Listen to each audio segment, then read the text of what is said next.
Welcome to my first mini vlog. కరివేపాకు నిలువ పచ్చడి చేసుకుందామా?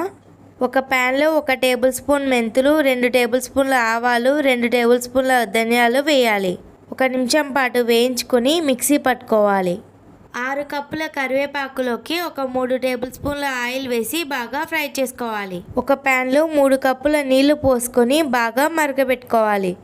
ఆ తర్వాత 1/2 కప్పు చింతపండు వేసి 5 నిమిషాలు ఉడికించుకోవాలి. ఒక మిక్సీ జార్లో కరివేపాకు, చింతపండు గుజ్జు వేసి మిక్సీ పట్టుకోవాలి. ఒక ప్యాన్లో 2 కప్పుల ఆయిల్ వేయాలి.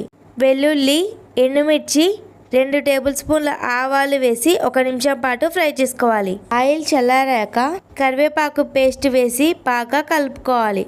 ఆ తర్వాత 2 టీ స్పూన్ల పసుపు వేయాలి. 1 కప్పు కారం, 1/2 కప్పు ఉప్పు, మెంతిపిండి, ఆవపిండిని వేయాలి. 1 టీ స్పూన్ ఇంగువ వేసి బాగా కలుపుకోవాలి. అంతే.